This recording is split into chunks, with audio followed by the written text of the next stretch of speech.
Olá, pessoas, aqui é Mari e a partir de hoje lerei para vocês mais um livro interessantíssimo que tem aqui na minha estante, que eu queria compartilhar com vocês, que é esse daqui, ó.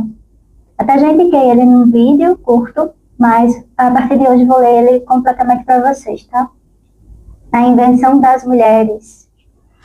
E aí, hoje, dia 25 de maio, eu estava esperando para que fosse hoje mesmo, começa hoje, né? Tudo aqui é intencional, nada é aleatório, porque hoje, dia 25 de maio, é comemorado o Dia Mundial da África, tá? Então, esse livro aqui é muito importante para estudos de gênero no mundo, apesar de algumas pessoas e países que dominam, né, não se importam muito, mas enfim, eu me importo, por isso mesmo eu lerei para vocês, tá? Então, eu falei algumas partes do livro, mas o foco é o prefácio. Está dividido em 5 capítulos, e esses capítulos são um pouco mais longos do que o normal, tá? É uma pesquisa interessantíssima. Oyoronke Oyevumi, tá?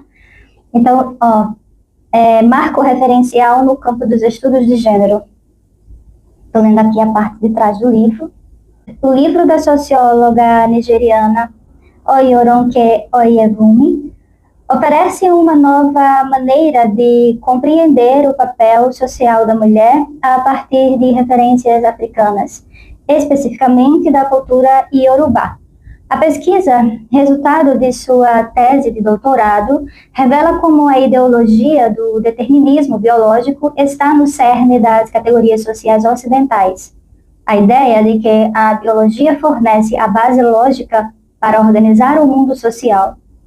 Em oposição, a autora mostra como conceitos baseados no corpo não eram centrais na organização das sociedades iorubá antes da colonização. Dessa maneira, sua análise acaba por revelar a natureza contraditória de 2 pressupostos fundamentais da teoria feminista, que o gênero é socialmente construído e que a subordinação das mulheres é universal. Na recuperação dos conceitos africanos apagados pela experiência colonial, a Invenção das Mulheres apresenta uma crítica da tradição ocidental, alterando o modo como os estudos de gênero se articulam e expandindo significativamente suas perspectivas, assim como o seu campo de análise. Então, a tradução é de Wanderson Flor do Nascimento e o pós-fácio é de Cláudia Miranda. Então, preciso ler também A Orelha. Acho que tudo tem que ser lido nesse livro. Escuta. A Orelha foi escrita por Catiúcia Ribeiro e Rafael Ará. Celebramos a chegada desta obra como uma oportunidade de expansão de alguns conceitos filosóficos e inauguração de outros. Oyoronke Oyevumi nos possibilita entrar em contato com outras configurações para pensarmos corpo, gênero e visões de mundo. Na contramão da lógica ocidental de hierarquização e fixação dos papéis sociais, sobretudo o papel da mulher, principal foco de sua análise.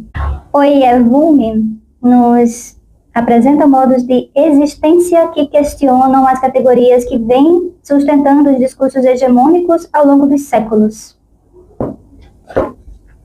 As inquietações epistemológicas que movem Oyevumi atravessam o mundo físico e metafísico como faces de uma mesma realidade que se atualiza e se multiplica pelas dinâmicas relacionais da comunidade e da ancestralidade. Nesse novo contexto que emerge a partir da análise do mundo iorubá pré-colonial, a vida é dinâmica, fluida e percebida sempre pela multiplicidade de sentidos possíveis para cada situação.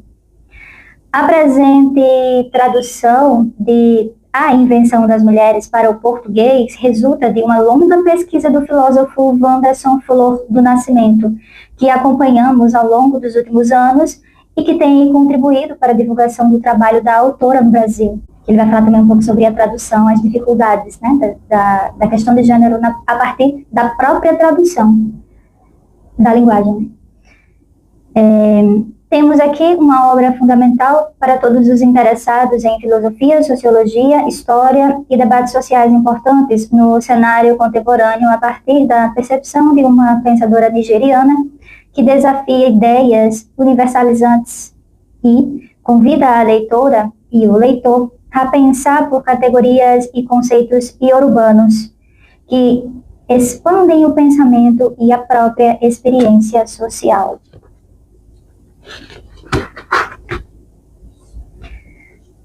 Vou ler a outra parte, que é sobre a Yoronke. Nascida em 1957, é socióloga nigeriana de origem iorubá e tem se dedicado com notável destaque a pesquisas interdisciplinares, associando estudos de gênero, sociologia e conhecimento de perspectivas africanas. Estudou na Universidade da Nigéria e da Berkeley, nos Estados Unidos, Califórnia. A Invenção das Mulheres é o primeiro livro que publicou em 1997 nos Estados Unidos. Olha só. Enfim, estamos em 2025, né, no Brasil. É isso, vamos lá. Aí tem assim, a Invenção das Mulheres construindo um sentido africano para os discursos ocidentais de gênero. Esse é o nome completo do livro. E agora, lerei a nota da tradução, tá? A tarefa que está na página 7. A tarefa de traduzir é sempre desafiadora. Essa dimensão se acirra quando a própria tradução é um dos temas problematizados na obra traduzida. Esse é o caso do livro de Oyevumi, que chama a atenção para a função que teve a tradução cultural e linguística para os processos de colonização e inserção do gênero na sociedade iorubá.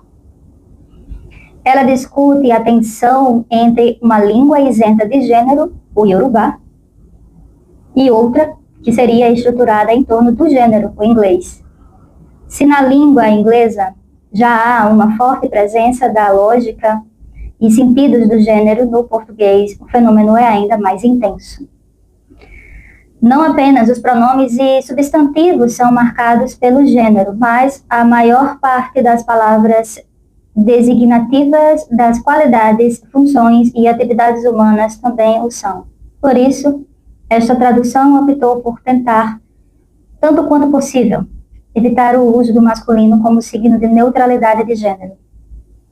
Sobretudo no que diz respeito às atividades humanas, embora, na maioria das vezes, o gênero das palavras comprometesse sua escolha na medida em que a concordância nominal o impedia. Oyevumi optou por inserir diversos trechos em língua iorubá no livro, além de ter termos centrais de seu argumento nesse idioma. E ela nos alerta para o fato de que o iorubá é uma língua tonal, ou seja, o modo como uma tonalidade é utilizada é parte do conjunto dos sentidos estruturais da língua. Entretanto, para uma pessoa que fala o português, nem sempre essa tonalidade é percebida pela grafia sistematizada por missionários cristãos na Iorubalândia. Por isso, quando houvesse uma grafia abrasileirada, em termos iorubás, já de uso corrente, optamos por utilizá-la, pois houve um esforço em manter a entonação original nas formas brasileiras de grafar a palavra. Por exemplo, utilizamos as palavras Xangô, Oxum, Oduduá e Babalaô, na correspondência da aparição nos termos Xangô, Oxum, Oduduvá e Babalaô, respectivamente. O caso da palavra Iavô é excepcional, não apenas por se tratar de um termo fundamental, mas por ter um significado particular no argumento da autora, muitas vezes diferente do uso no Brasil, o que motivou que se mantivesse a grafia original. Alguns outros termos foram mantidos por não serem de uso corrente na forma brasileira de utilizar palavras oriundas da língua iorubá. Outra opção da tradução foi evitar termos que fizessem alusão à lógica visual do pensamento ocidental, que para a autora desta obra está na base de distinções de gênero e raça. Embora nem sempre sendo possível, buscou-se manter o texto mais longe possível das palavras como claro, ver e perspectiva, quando se apresentam como metáforas visuais para significar movimento do pensar. Essas estratégias, muitas vezes, comprometeram a elegância do texto em português. Mas esperamos que isso seja um exercício para que possamos nos aproximar do que a autora sustenta, não apenas em seu conteúdo, mas também por meio da forma da escrita. Wanderson Flor do Nascimento, tá? Que é o tradutor do livro. E agora vamos para a parte principal do objetivo do início desse vídeo, que é o prefácio, tá?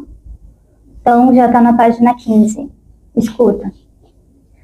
Esse livro trata da mudança epistemológica ocasionada pela imposição das categorias de gênero ocidentais sobre o discurso iorubá. É o seguinte, eu sugiro que várias vezes vocês voltem para esse prefácio. Aconteceu comigo quando eu estava lendo esse livro a primeira vez, né? Porque tem algumas palavras que não é do nosso convívio daqui, do Brasil, do português brasileiro, né? Do português do Brasil.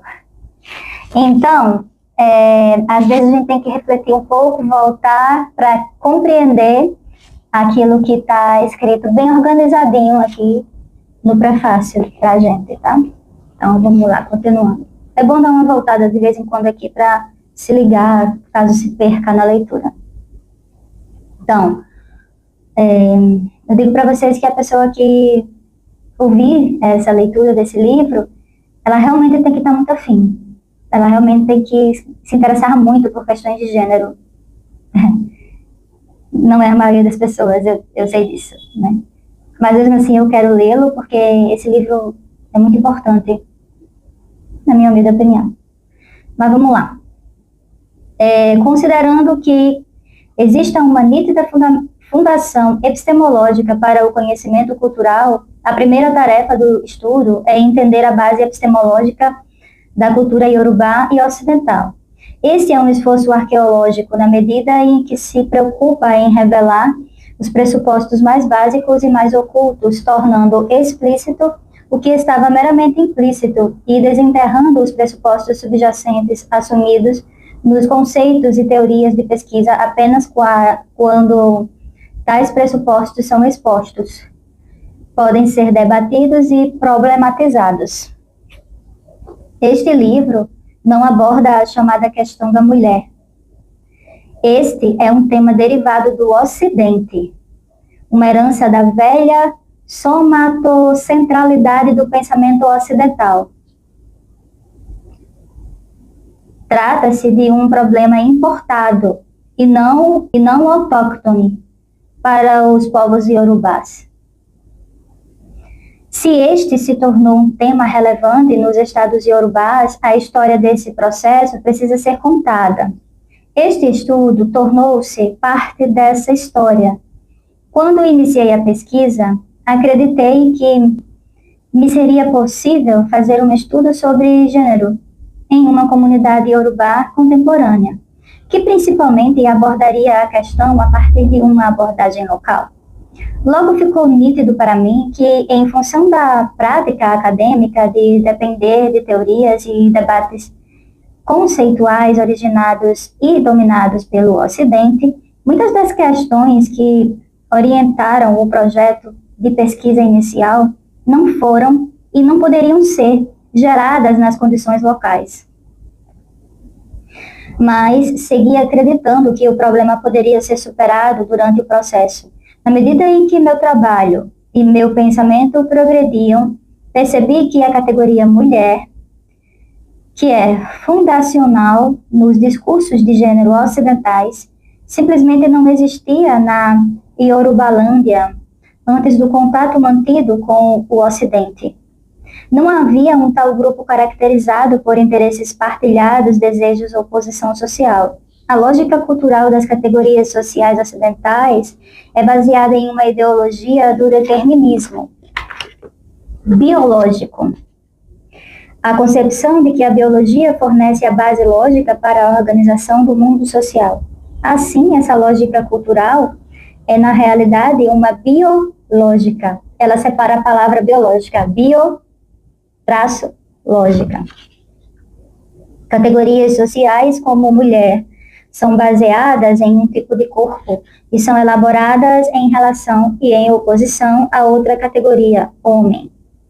A presença ou ausência de alguns órgãos determina a posição social. Não é surpreendente, então, que a socióloga feminista Dorothy Smith tenha notado que em sociedades ocidentais um corpo de homem dê credibilidade a seus enunciados, ao passo que o corpo de uma mulher o afasta dela.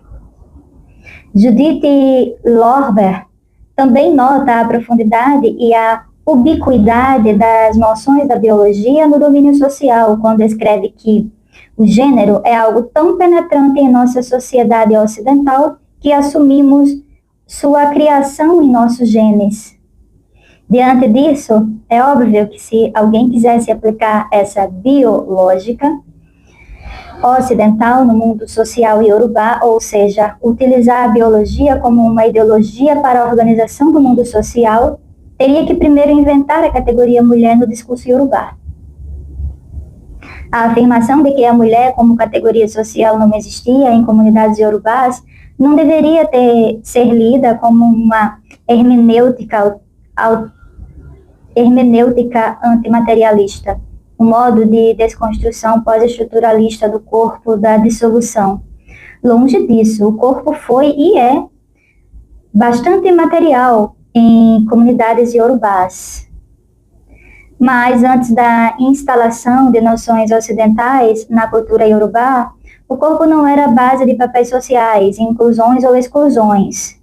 Não foi o fundamento do pensamento e da identidade sociais. Entretanto, a maioria dos estudos acadêmicos sobre os povos iorubás assumiu que o raciocínio corporal esteve presente na cultura autóctone iorubá. Tais estudos assumiram as construções ocidentais como universais, o que levou a um uso acrítico dessas categorias baseadas no corpo para interpretar historicamente no presente a sociedade iorubá. Consequentemente, a fim de analisar como e por que o gênero é construído na sociedade iorubá, e de fato, em outras sociedades africanas contemporâneas, o papel e o impacto do Ocidente são de extrema importância, não apenas porque a maioria das sociedades africanas estavam sob o domínio europeu até o final do século XIX, mas também em função do domínio contínuo do Ocidente na produção do conhecimento.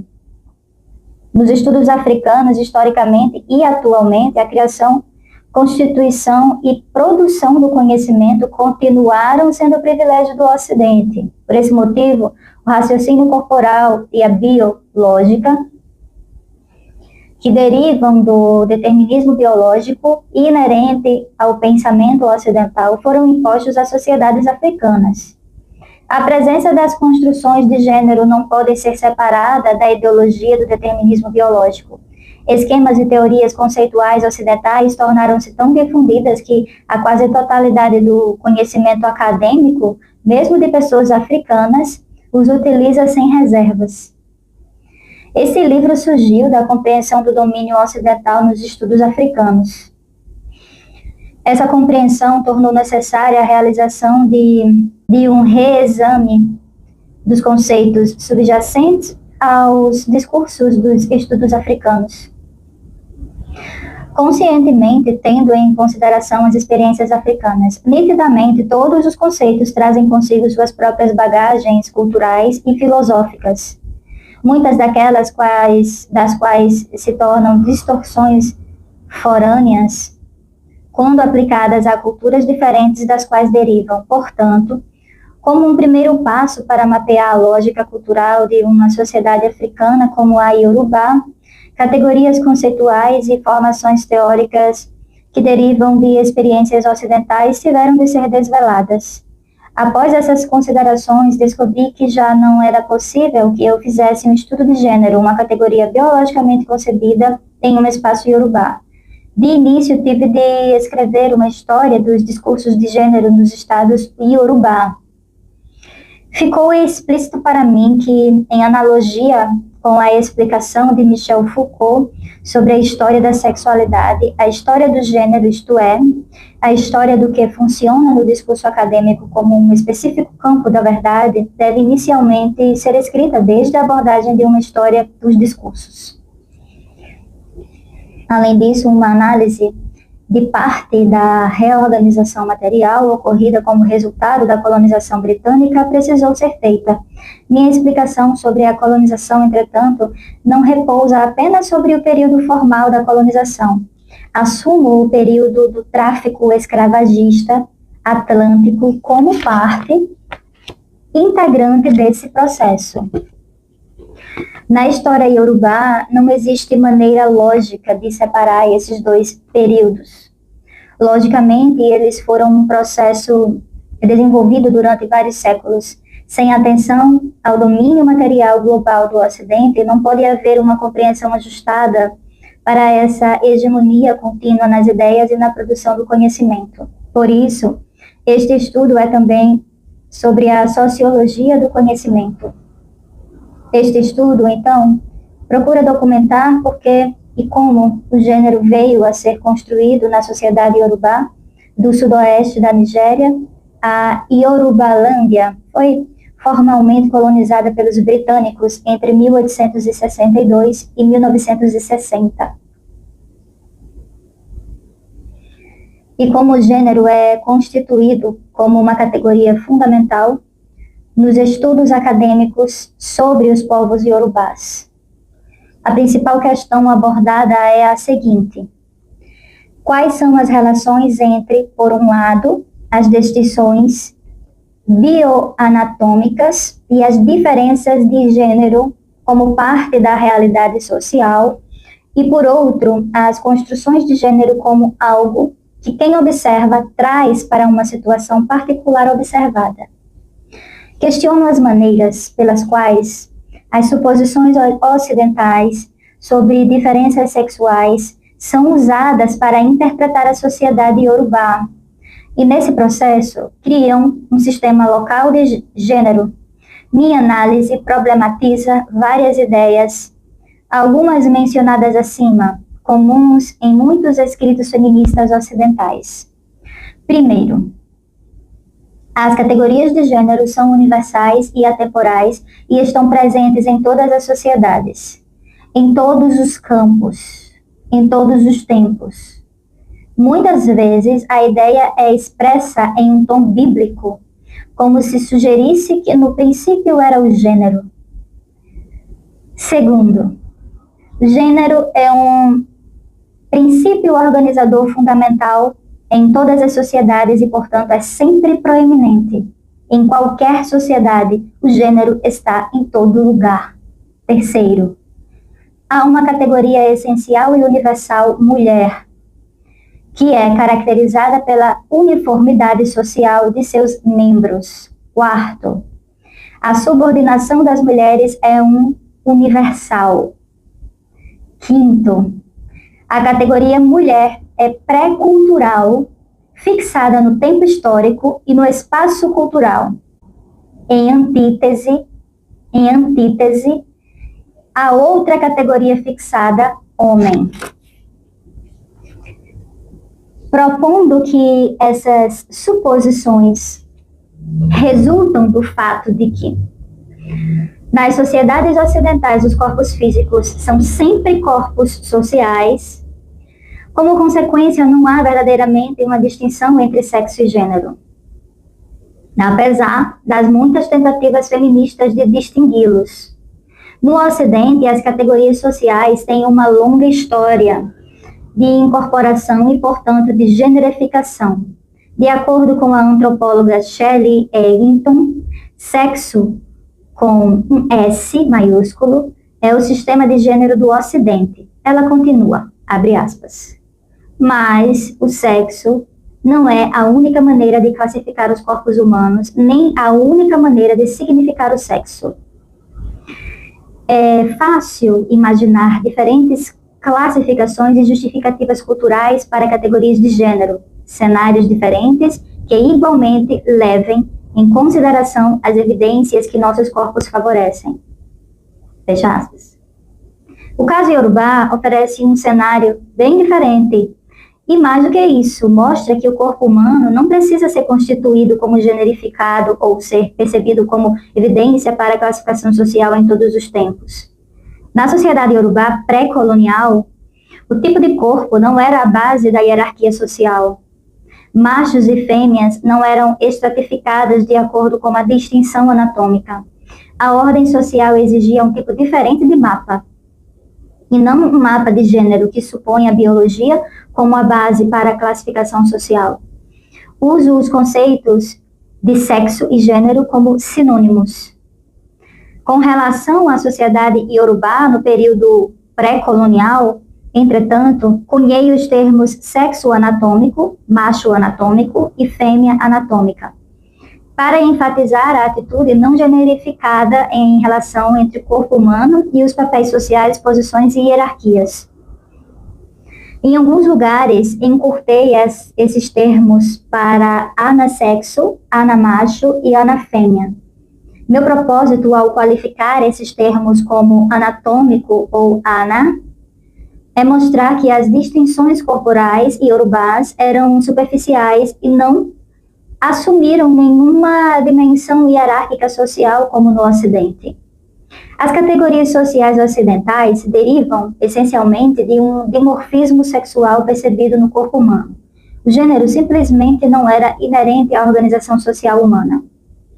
Embora a lógica cultural iorubá pré-colonial não utilizasse o corpo humano como base para a classificação social em nenhuma situação na sociedade iorubá, um macho foi, em virtude do seu corpo, do seu tipo de corpo, inerentemente superior a uma fêmea. A sociedade iorubá era organizada hierarquicamente de pessoas escravizadas e governantes. A classificação dos indivíduos dependia, em primeiro lugar, da senioridade, geralmente defendida pela idade relativa. Outra diferença fundamental entre as categorias sociais iorubá e ocidentais envolve a natureza altamente situacional da identidade social iorubá. Na sociedade iorubá, antes da instalação forçada das categorias ocidentais, as posições sociais das pessoas mudavam constantemente em relação a com quem estavam interagindo constantemente. A identidade social era relacional e não era essencializada. Era relacional. Veja bem, relacional. Em muitas sociedades europeias, ao contrário, machos e fêmeas têm identidades de gênero decorrentes da elaboração de tipos anatômicos, portanto, homem e mulher são essencializados. Essas identidades essenciais de gênero nas culturas ocidentais estão ligadas a todos os compromissos sociais, não importando quão distantes estejam das questões da reprodução que tais empreendimentos possam ter. O exemplo clássico é que, por muitos anos, as mulheres não podiam votar apenas porque eram mulheres. Outro exemplo é a generificação das profissões, na medida em que os vocábulos profissionais contêm frases como mulher piloto, mulher presidente e professora emérita. Como se o que essas mulheres fazem nestas ocupações fosse diferente do que os homens fazem nas mesmas profissões. Diante do exposto, argumentei que a concentração das pesquisas feministas sobre o status das mulheres, uma ênfase que pressupõe a existência da mulher como uma categoria social que sempre foi entendida como impotente, desfavorecida, controlada e definida pelos homens, pode levar a sério equívocos quando aplicada à sociedade Oyo e Yorubá. De fato, Meu argumento central é que não havia mulheres definidas em termos estritamente generificados naquela sociedade. Mais uma vez, o conceito mulher usado e invocado nas pesquisas é derivado das experiências em história ocidentais, uma história enraizada em discursos filosóficos sobre as definições entre corpos, corpo, mente e alma, em ideias sobre determinismo biológico e ligações entre corpo e o social. A Yorubalândia abrange uma vasta área e, apesar dos fatores de homogeneização como linguagem e experiências históricas recentes, pode-se discernir alguma especificidade cultural e institucional significativas em determinados locais. Por exemplo, Ondo e várias unidades políticas no leste da Yorubalândia manifestam especificidades culturais diferentes das presentes na cultura Oyo e Yorubá. Para os seus propósitos, então, era necessário limitar um pouco a área a ser estudada. Minha principal unidade de análise é a cultura Oyo e Yorubá. Dito isso, deve-se notar que essas especificidades culturais locais foram mais pronunciadas antes das mudanças radicais que ocorreram na Guerra Civil e nos períodos colonial e posteriores ao século XIX. Como objetivo da minha pesquisa era capturar as amplas e profundas mudanças institucionais trazidas pela dominação europeia. Fazia sentido, em alguns lugares, abrir minha abordagem para além da cultura Oyo e Yorubá.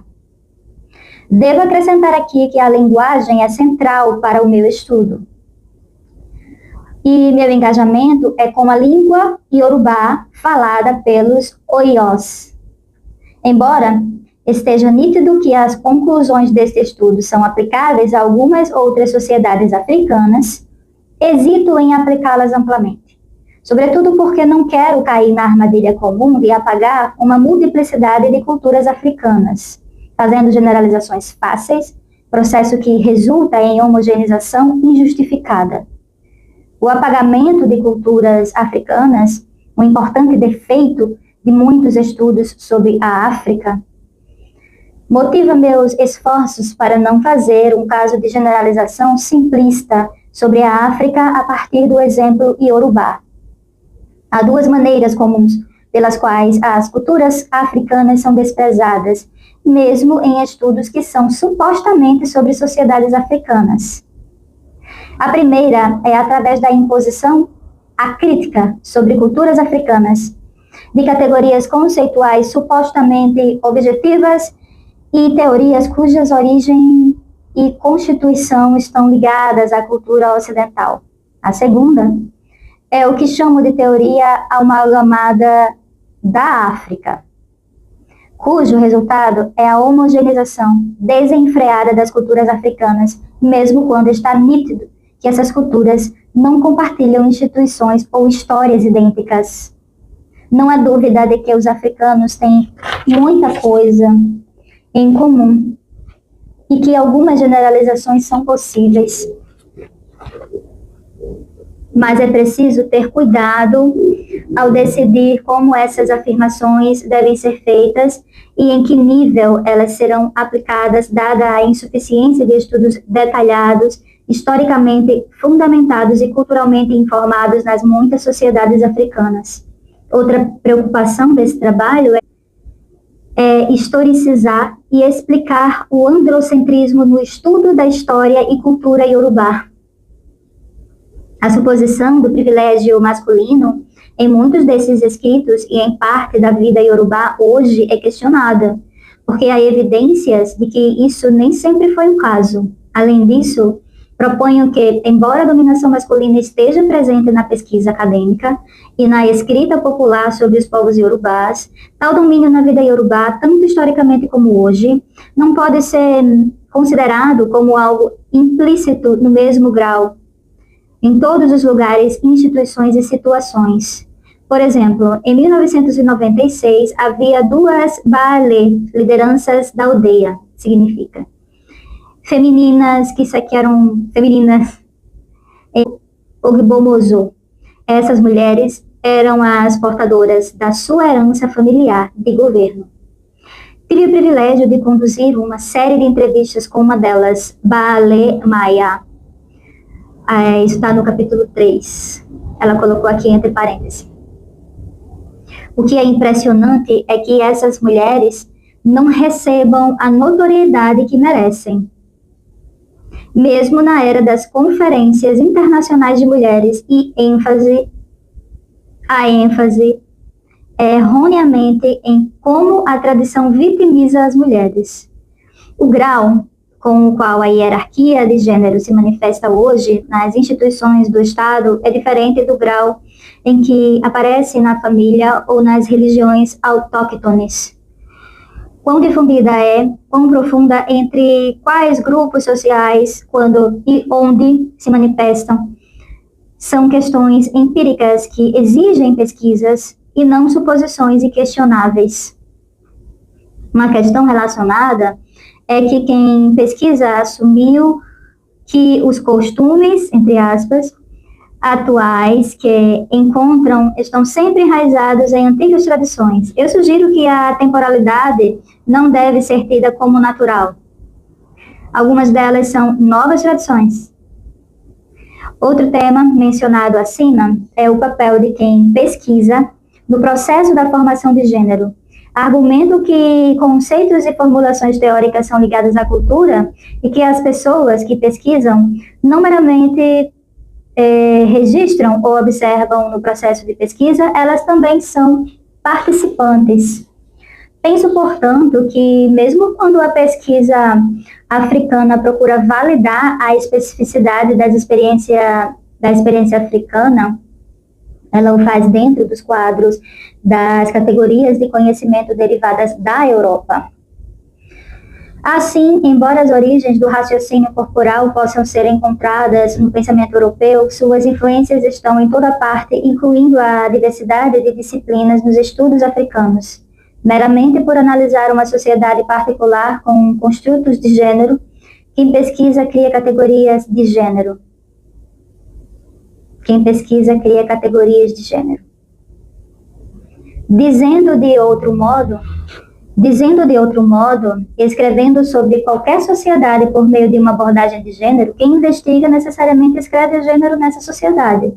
O gênero, como a beleza, está frequentemente nos olhos de quem vê. A ideia de que, ao lidar com os construtos de gênero, necessariamente contribui para sua criação é evidente na alegação de Judith Lorber de que o principal paradoxo do gênero é que, para desmantelar a instituição, você deve primeiro torná-la bastante visível. E, efetivamente, tornar o gênero visível também é um processo de criação do gênero. Assim, a investigação acadêmica está implicada no processo da criação de gênero. Em um estudo histórico da sociedade Zulu na África do Sul, Keletso Atkins objetou: a moda teórica da academia da imposição das construções de gênero de modo descontextualizado resumiu diversos textos históricos sobre Zulus. Atkins observa: até onde se pode dizer, esses incidentes não podem ser tornados inteligíveis, relacionando-os a conceitos na moda dos dias atuais. Não há alusões às relações de gênero nos textos supracitados. Em nenhum lugar há uma discussão que delineie empregos que caiam dentro do limite dos trabalhos das mulheres.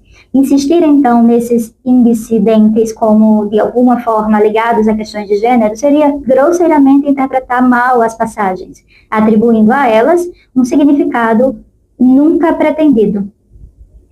Acabou a citação. Aí, voltando. O presente estudo chama a atenção para as armadilhas da interpretação de fatos biológicos, entre aspas, e evidências estatísticas, entre aspas, fora do quadro cultural de referência do qual derivam. Não é exagerado afirmar que nos estudos africanos, uma avaliação cuidadosa da genealogia de conceitos e formulação teórica deve ser parte integrante da pesquisa. Em última análise, sobre os esforços da pesquisa, defendo uma interpretação cultural independente do contexto da realidade social. O contexto inclui a identidade social de quem pesquisa, a localização espacial e temporal das pesquisas e debates na literatura acadêmica. Há, obviamente, a questão fundamental da relação entre pesquisa e realidade social, uma questão importante, dada a tendência política da pesquisa, particularmente em estudos sobre mulheres. As conexões entre identidade social, experiências pessoais e naturais da pesquisa e abordagem são complexas. Muitas vezes as ligações são imprevisíveis e não lineares. No entanto, apesar dos muitos tratados pós-modernistas desconstruindo identidades sociais, eu afirmaria que sou iorubá. Nasci em uma numerosa família e as idas e vindas das minhas relações constituíram uma importante introdução aos modos de vida iorubás. Em 1973, meu pai ascendeu ao trono e tornou-se Shoun de Ogbomoso, uma importante unidade política Oyo-Yorubá, de certo significado histórico. Desde então e até o presente, a Afin Shoun tem sido o lugar que chamo de lar.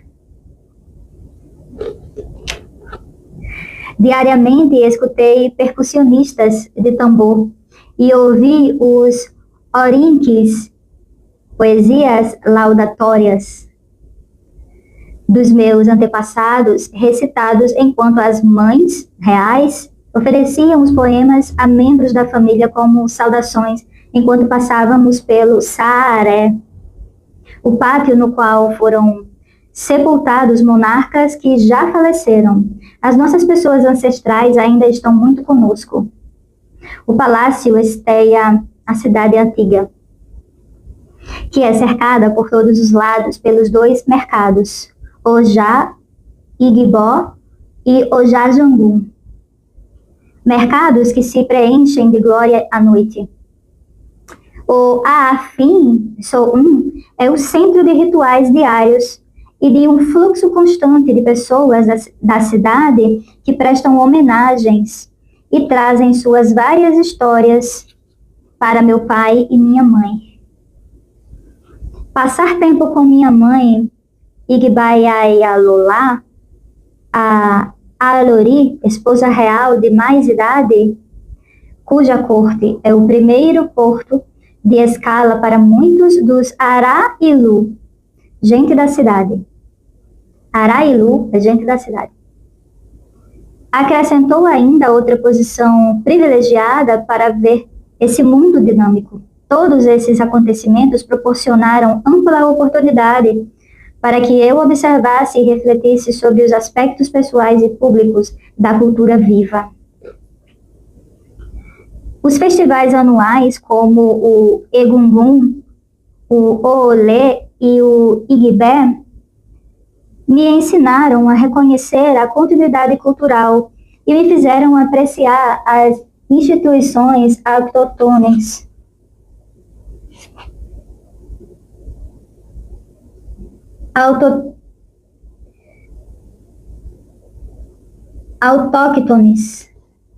Instituições autóctones, mesmo em meio a mudanças espantosas. Durante o festival Oolé, o Egungun mascarado, dos 5 ramos da família real, se apresentaria.